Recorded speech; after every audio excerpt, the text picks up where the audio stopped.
Okay, so here we have a brand new scene open, and let's first cover that this video is just going to briefly overview how to set up these components and not go into any great detail. So the very first things that we need to do is we need to first import an Invector template, and this can include swimming, free climb, any of those add-ons, just to review that on the store page, what's supported there. But also, it's very important that you need to have the Invector melee or the shooter templates. This does not work with the locomotion, the basic locomotion template. So with that, we're going to first import the shooter template here, and then the voice, the Pun2 voice, and the Pun2 main package. So let's start this off by importing Invector.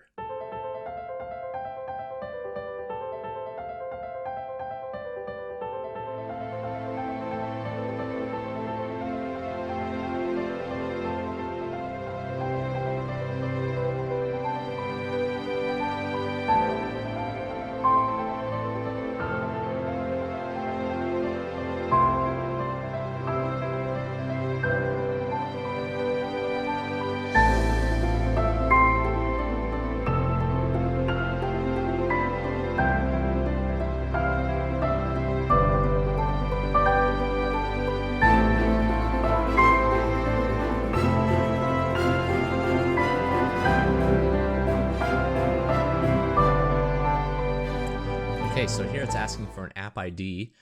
This app ID can be obtained from the Photon website. So pull up a browser and go to photonengine.com and sign in. Creating an account is free. I'm already signed in. And so here it says your Photon applications. If you're in something talking about Photon servers, these are custom, built servers that will allow you to host up to any number of players, 100 players for free.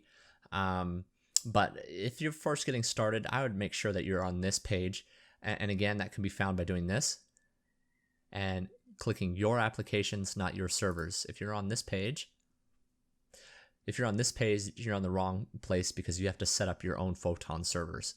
We're going to use the pre-set up servers, your applications, and the pre-set up servers allow you to host 20 players for free. So we're going to create a new app. Now, go ahead and create all three apps that we'll need for this. And that's going to be Photon Real-Time, Photon Chat, and Photon Voice. And you can name them whatever you want. You'll see on the previous page here, I already have a couple of them named, like Chat and Real-Times. These, you're going to grab your IDs for them and paste them into this app ID here. The one that you want is the real time that you're going to create. So I'm going to go ahead and do. Okay, so I've clicked Setup Project. You'll notice that there's a chat ID. Go ahead and put your chat ID in there. And you'll see that the voice is missing. That's because we're missing the package, so we need to actually import that package.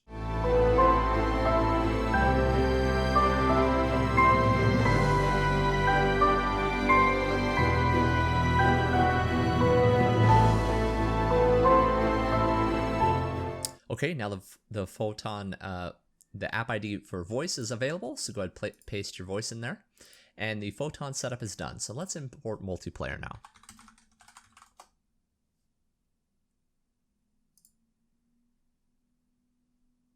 And normally you'd click import here, but I have one that's newer than the asset store that's here available. So I'm going to go ahead and import that.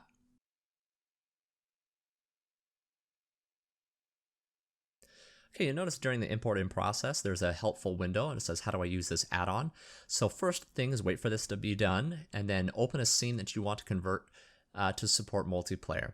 Now, the thing that I would tell you before you start going about converting your own scenes, go to the Invector example scene and convert that scene because you know that that scene is set up correctly because there's a lot of moving parts with this. There's a potential of you setting up your own scene wrong. So use this scene as an example. So what I would tell you to do is go to here, third person, shooter or melee if you want, and go to a demo scene that talks about using inventory. So this one has a no inventory. We want to use the one that has inventory. So let's use this one. Okay, so the scene is open. And now if we use this helpful window, it says open the scene you want to convert, which is this one, and then go to the main menu. This main menu is to help you get started. It's not everything, but let's go ahead and first convert the Invector scripts. Go ahead and read through that. And then make sure to refresh and recompile. You'll see it's recompiling right now after I ran that because I clicked out of Unity and clicked back in. Okay, so the step 1 is done. Let's go to step 2, add core objects. We want to add a network manager, and it says remember to adjust your spawn point. And then let's go here and adjust this to where we want it to be. Okay, and then back in main menu, core objects, let's add a chat box. And that chat box adds it here. So now we have that done. Let's find our player.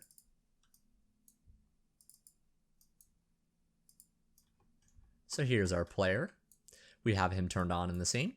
Let's click convert player. It's going to automatically find him. We say we do want to add a name bar and we do want to add voice chat support. This is why it's so important that we imported the Photon voice chat. Look through this little window. It's going to tell you what it's going to convert. But there's an important step here.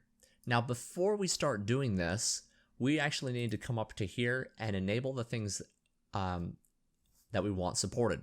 So by default, shooter is not supported, so we need to enable it. So click here, enable shooter template support.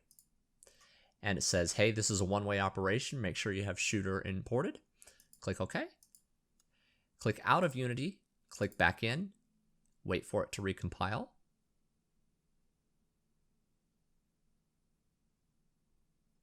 Okay, that's done.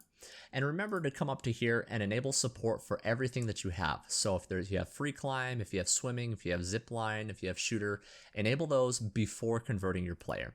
So with those enabled, let's close this window and reopen it. And you'll see that this is now bigger and it has things like add voice chat, converting the multiplayer head track, converting shooter input, converting shooter managers. So feel free to look through this and it'll tell you what it's going to do beforehand. Let's click convert now. And we see that this was successful. You can see this will tell you everything it's doing. Adding a speaker component, adding a voice view component, adding voice chat, adding player name bar, converting our generic actions. So go ahead and look through this. I would keep this open and be able to make sure that everything really is converted. So here it has this object here, but this is not the actual prefab. This is what the prefab was made from. So let's go over here to the resources folder. And here we see our prefab. So let's take this prefab and let's drag him into the scene and delete this one. Okay, so we have our prefab in the scene. I'm going to get rid of this 01. And part of this is you'll see it says unable to copy field. So what it does is it's going to try to copy every field, whether or not it's publicly exposed or not. So some fields, they're not meant to be copied, so it's okay that they fail. But what I would highly suggest is just making sure that everything was copied and set up correctly. And you can do that by comparing this original player with this converted player, and just make sure that everything is correct there. And then this photon view, just make sure it's all set up there. It looks like it's fine. Let's have a look at something that oftentimes fails here, and it's shooter manager. Let's have a look at here, weapons. It's all looking okay. Default IK adjust, it's there. Let's have a look at this. Yeah, all of our holders are there. And I mean, I already know how everything is set up, so I've done this so many times. Oh, here we go. Here's a whole bunch of missing events that it failed to copy. So let's go ahead and look at this original player, open events, and we can see a whole bunch of stuff that it failed to copy. So let's go ahead and copy these over manually.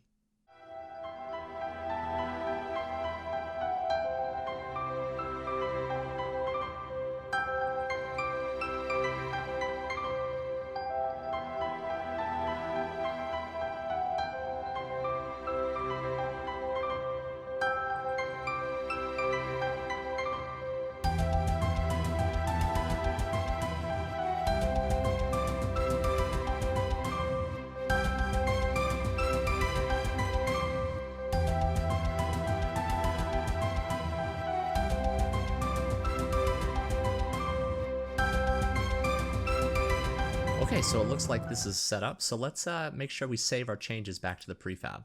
Click Apply All. Okay, and make sure you go through all of these and make sure there's nothing missing there. Do the same thing that we just did for the input for the missing components there. Just make sure that there's nothing else missing. And we could probably have a look through this, and it might talk about it, it might not, since they're Unity events. Yeah, it seems like it didn't talk about it here, but again, this is just something that's helpful. You really should go through everything manually here.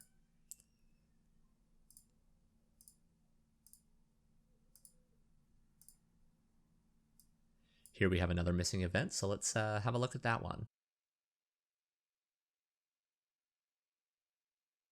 Again, save it back to the prefab. And you'll see that it's added something here. Be sure to not delete the things that it's added. Those are very important for multiplayer support. Okay, so that looks like it's good. So it looks like my player is converted there. So now with my player converted, let's go ahead and convert the scene. Now this is everything in the scene. In my personal opinion, converting every rigid body to be transmitted over the network is overkill. So I'm gonna disable that. And these are all the things left. And you can highlight them, and it's gonna show you what it's gonna try to convert there, and it will highlight it in the scene. I'm good with this, so I'm just gonna say convert all. And it says this is a one-way operation, basically.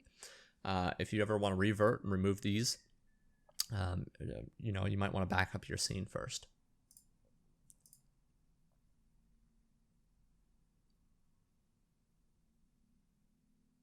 And here's a helpful thing. It says V generic actions in this scene. Not everything is able to be auto converted by default.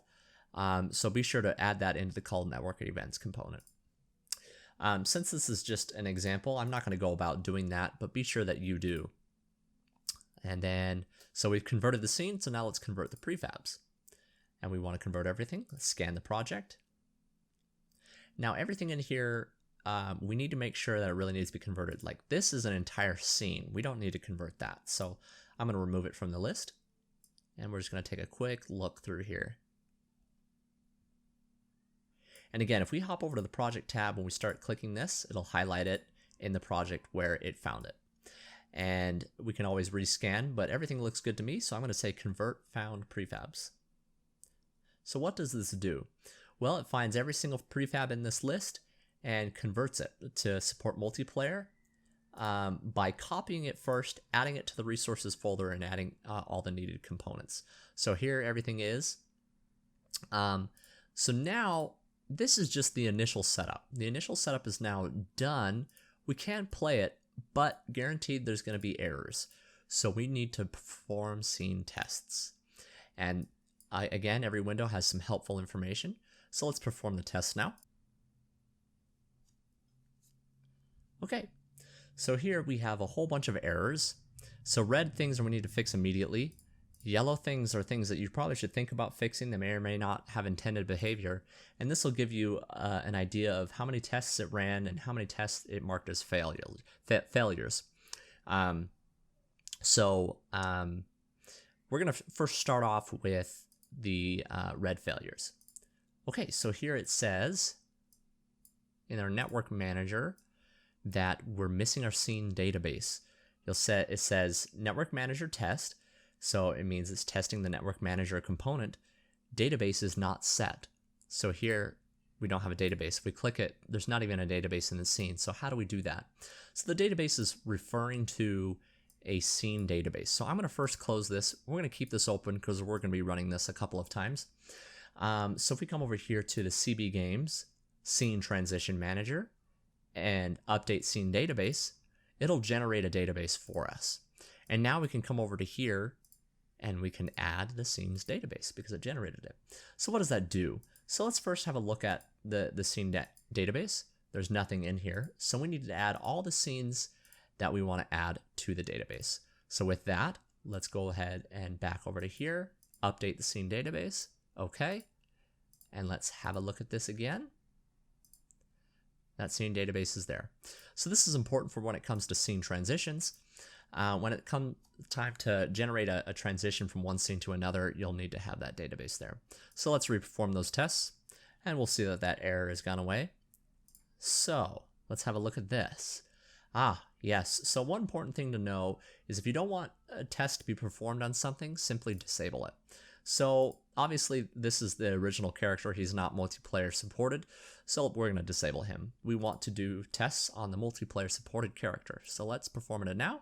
And you'll see a whole bunch of tests got cut in half. So now let's go ahead and have a look at this. So now some of these we need to actually dock up here because it corresponds to things in here. So if I click this, it highlights something that was converted for me. And it says it's testing the sync item collection. So if I click on this, kind of look through here, I don't see a sync item collection. So we're going to need to open the prefab. And here we see a sync item collection. And it says sync across scenes is false. And it says it wants us to enable that. Okay. So let's clear this, reperform that test. Okay, now it's on to something else. Track position transform needs to be the sync item collection transform. So it's off, so let's fix that. Reperform the test. Okay, so now it's moving on to things like the chat box. So it didn't highlight anything in there. So I know for a fact that this is the chat box it's talking about. Not sure why it's not highlighting it for me there, but just be aware of that. So now chat box, it says you're missing input mapping for T. So let's go ahead and go to project settings. Sorry, not project settings. Maybe it is project settings.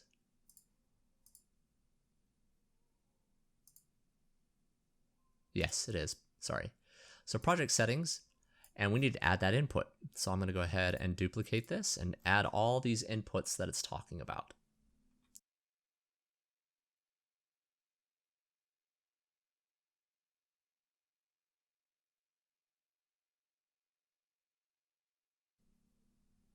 Okay, I have those added in there. So let's go ahead and reperform those tests again. And we're getting closer here. It says no SceneManager was found in the scene. This has to do with scene transitions. So let's come to a place that we want to have a transition. Well, I'll just say right here, why not? And add a scene exit. And of course, this can be resized to whatever you think is good. And we'll see here, we're gonna get more errors now that we perform those tests. It says you're missing a load point tag from your project. And in fact, that is actually going to be added pretty simply here. We can either add it manually, but I think the easiest way here is again to go to add scene entrance. And here that load point has been added for us. Okay, so let's reperform those tests. We're even closer now because now we have a scene entrance and a scene exit. And in the scene exit, I only have one scene I'm going to. And there's no travel points, so that's an error. So let's fix that by re-updating our scene database, because if you'll see here, our scene database doesn't recognize the entrance point that we've added. So let's re-update that. Here, it figured it out, and it's automatically fixed it here. And we can set things like auto travel. Rewatch the other videos talking about scene transitions to get more information on that, as well as videos on the chat box and the network manager, spawn points, things of that nature. So let's reperform these tests. Okay. So set ArrowView Unity event is missing, and this is probably talking about, on these components here. Looks like I need to open it up. Cool. Okay, so it says missing set ArrowView Unity event on the on-instantiate projectile event. This means the unique identifier will not be applied to fired arrows. Okay, so let's figure out where the onInstantiate projectile event is. Here we go, we found it. So let's go ahead and add a new Unity event.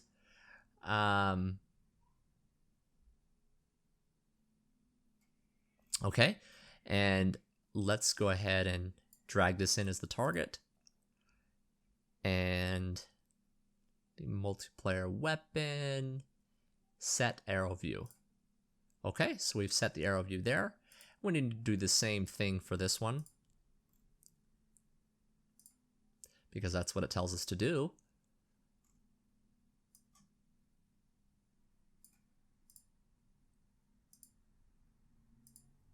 Okay, so that's been set up. So let's go ahead and clear that, reperform the tests, and we have no errors.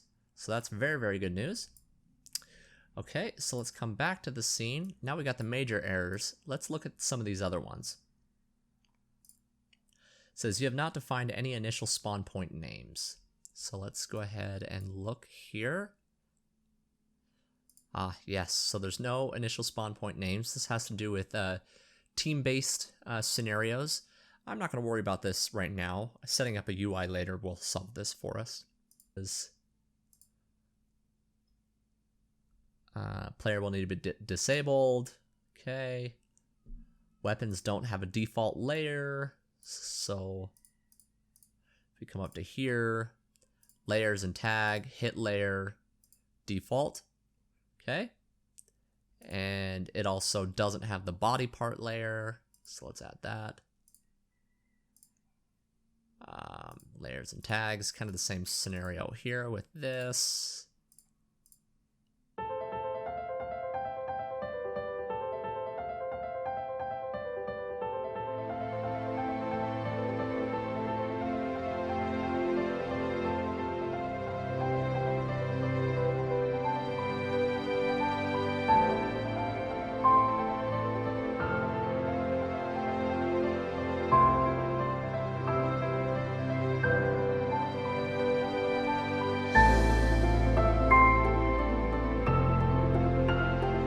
Okay, so these all look okay to me, and the very last thing it tells me to do is, hey, disable this guy before starting. Okay, so if I click play now, it's not really going to do anything because I don't actually have a UI in the scene. So first of all, let's save what I've done in the scene, and let's come up to here and let's add a UI of my choice. Now there's a couple of other things you can do here, like I can add a floating health bar, stamina bar to my player. I can add a player list. I can add a player list to my screen to show me who's connected. And then I can add all players to my UI element. Before we get into this, let's add a UI. So in this particular scenario, let's do a team-based because it'll show off a little bit more. So it's called Add Future UI. And it's saying, hey, be sure to set your selectable players. Be sure to do a couple of other helpful tips here. Read through this, please. And then the selectable players, I don't have anything in here, so I can auto-populate that based on the players that I've converted already. So let's go ahead and go to UI, add all players to UI core logic. And be sure to read all those pop-up windows before you get started. And I have a whole video talking about this UI. Be sure to watch that as well. So now that we have a UI in the scene, we can click play and just see what happens.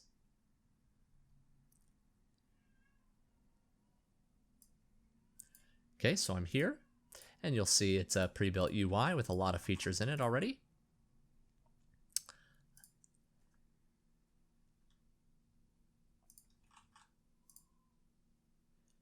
Okay, and you'll see that I have my match options here where I can change maps. I don't actually have a map here in my build settings, so you see that's why it threw an error when I tried to switch maps.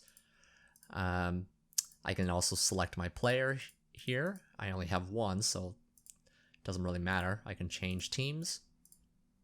So a lot of options there. Again, I have a whole video talking about this, so I'm not going to go into too much detail on it. Okay, and it looks like I'm in here. I got my player, but that's not very exciting. Let's build and test this.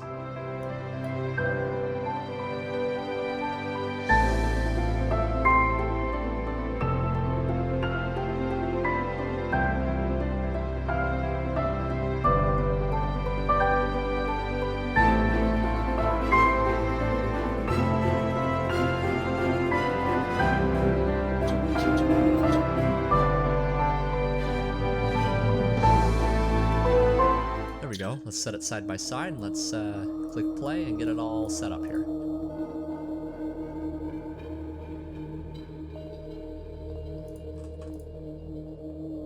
Let's click find a match.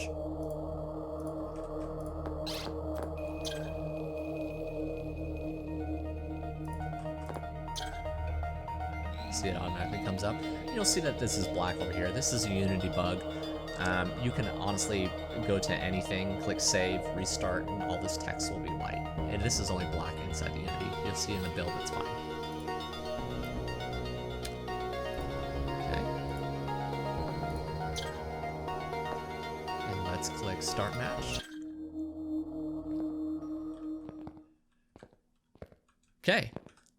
So perfect. And you know, there's a little helpful development console here. Be sure to disable that before the main game. And you'll see that there's a couple of things talking about a specified cast as not defined. So, you know, don't worry about that. It's not important. So you'll see that there's a couple of things looks like it's missing here. I mean, most of this is okay. You know, rotation seems to be okay. Crouching, jumping, you know, but there's no visuals happening here. And let's just double check to make sure, you know, we can pick up weapons and things like that.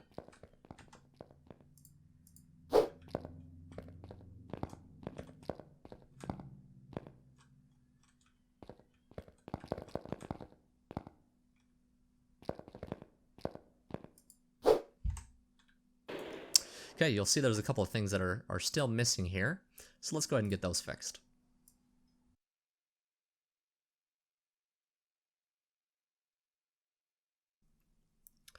Okay, so let's perform these tests again.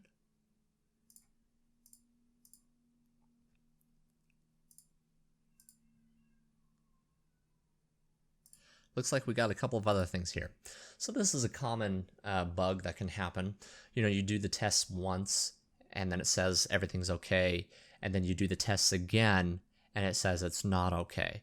And that's mostly because here I've not, since these are prefabs, I've basically made it so I have to save the prefab, because as soon as I click play, all the settings that I've done will be wiped away. So we're basically going to have to go through here and fix this manually. And the easiest thing to do to remove that problem is to go to these prefabs and say unpack prefab completely. And then we don't get that error happening on play because we didn't save it back to the prefab. Or you can just save it back to the prefab. That's fine. So I'm just going to do it first to this sniper instead of to every single object, because that's just going to take some time. So here it says we need to call the collect on the action input with target, or just action input. So I'm going to do action input, and it says this function comes from the sync item collection. So sync item collection, collect. So now that will be collected over the network. So there we go. But now that just solves the problem with collecting it over the network. So now let's go to the actual weapon itself and figure out, hey, what's going on there? So first of all, we need to figure out what weapon is this collecting. So let's look at this. And the drop object is not set to be multiplayer compatible. So we need to make sure that we add the multiplayer compatible version. So there's an example here where it actually did convert this option here, sorry. This might be the easiest one to use, so I'm just going to go ahead and drag that in here to multiplayer option. So only the drop option needs to be multiplayer compatible, and that needs to come from the resources folder. Okay, so that solves that.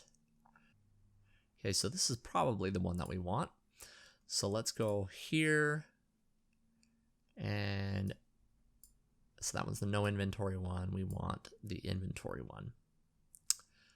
Okay, and that's probably the same situation with our starting character. Let's come up to here, vItem manager, here, Again, we have the same problem where it's not the multiplayer collectible version, and this is probably not the multiplayer assault rifle version. And I've always added these little icons to help you quickly identify if it's multiplayer or not. So with that, I'm going to save it, and then I'm going to build and test it again.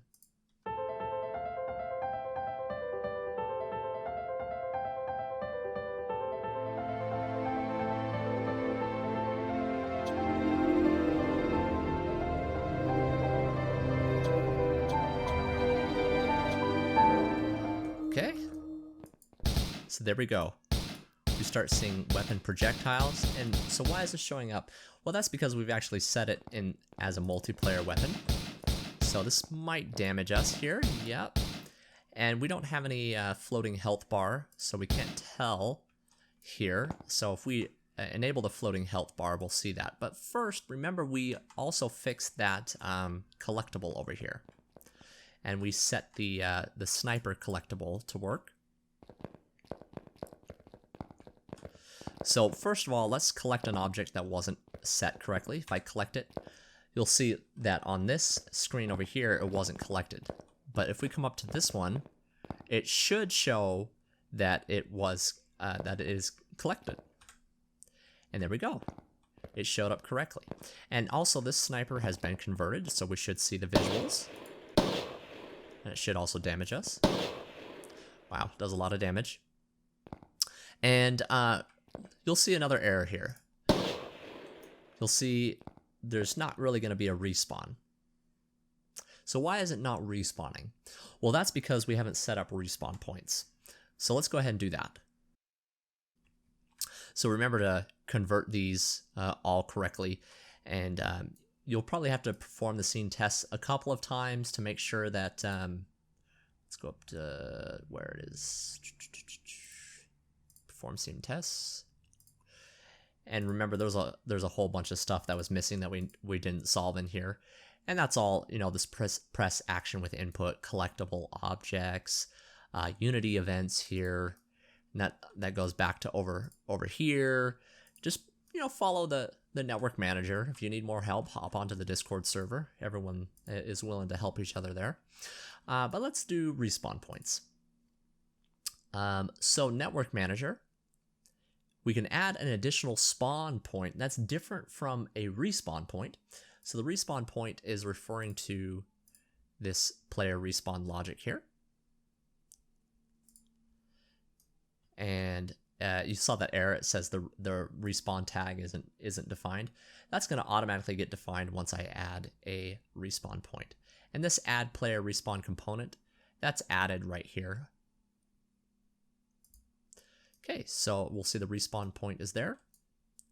So now when a player dies and you'll see that countdown happened, he'll respawn at this point. And we can add as many respawn points as we want. It'll randomly choose between one and spawn there. And the same goes for the player spawn point. If we had more than one, we can have a player spawn at that point. Now let's say if we wanted to add another scene, because this scene is pretty much done. I don't know if there's much more to add.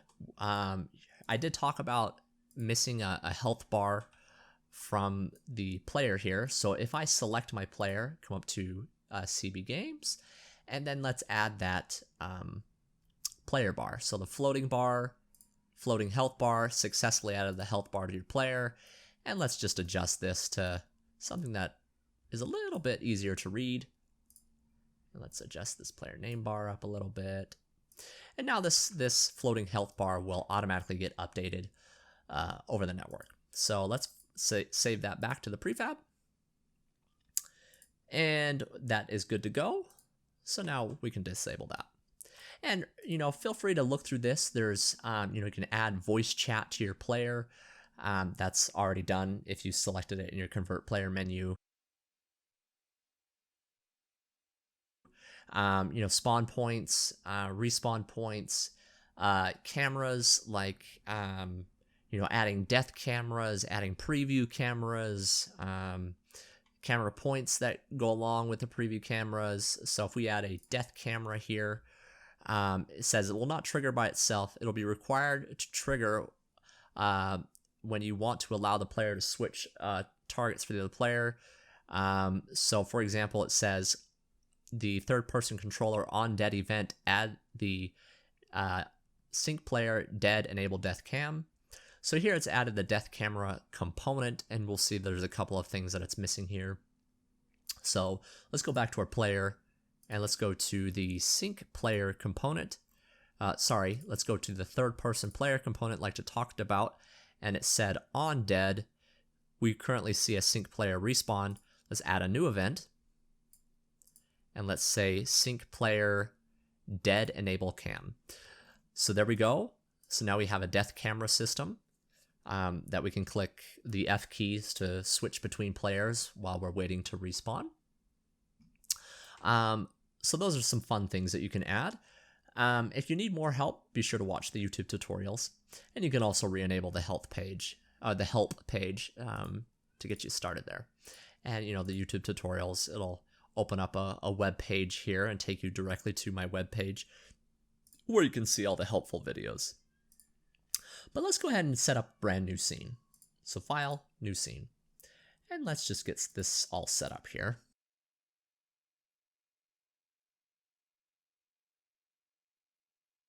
Let's go back to our other scene that we were playing with.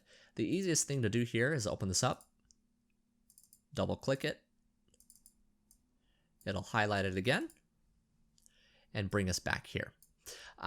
We want to copy a couple of prefabs. So I would create a new folder here. You know, you can name it whatever you want, but just to keep it separate. And then we're going to copy the network manager in here because we finished setting up our scene according to how we want it. And let's copy the third person over here, and let's copy the UI because we're going to use all these things in the new scene. Okay, let's go back here and let's add all of these to the scene. So there we go. So now let's perform scene tests.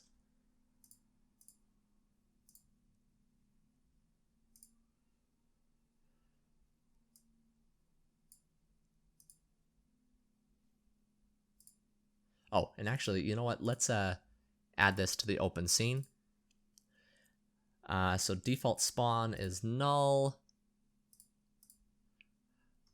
here. You know, this is helpful for testing. For this particular case, it's not too important because we're going to be going to this scene, but let's play along. So we want a spawn point. So there we go. And let's add that as the default spawn point. And, you know, you can or can't save this. I wouldn't in this particular scenario, but it says no available spawn points, no scene manager. So let's go to, let's first make it so we know where a doorway is.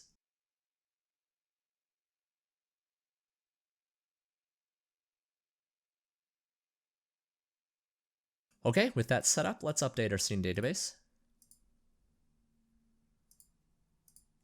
And let's view it again, and we see that our SceneDatabase has two things named the exact same thing.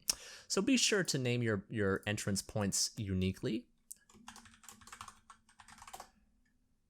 Now that we've named that, let's re-update our database.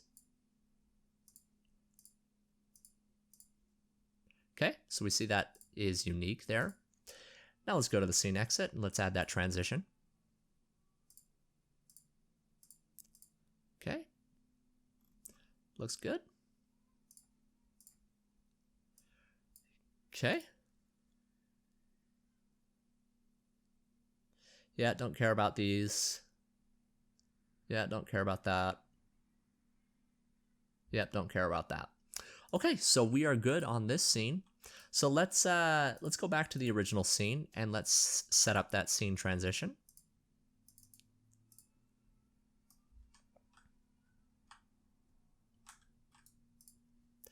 Come back here. We want to go to the test scene at the new entrance point. Okay, save that, and let's try it out.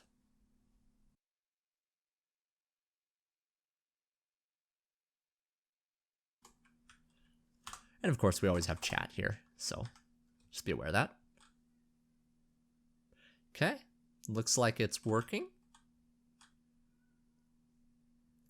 Yep, looks like it's working great. So with all that, you got a fully managed, multiplayer setup with a whole lot of features. So there's a lot to cover here. It can be a little overwhelming. That's why I say start with a scene that you know there's no other setup issues with. Once you get all that figured out, you get your network manager set up. You have proper components there. Then move on to a new scene with your own custom players, because you're going to get all kinds of issues there that you're going to need to solve. So with all that, be sure to hop over to the Discord and build that community there. Be sure to collaborate with each other. That's what that's there for. Feel free to email me directly. Contacting me over Discord is going to be easier for me personally. And be sure to leave a great review of this and let me know what you think. And be sure to hop over to Discord. Tell me things that you think could be better, things that you like. I always love to hear from you. Okay, thanks. Bye.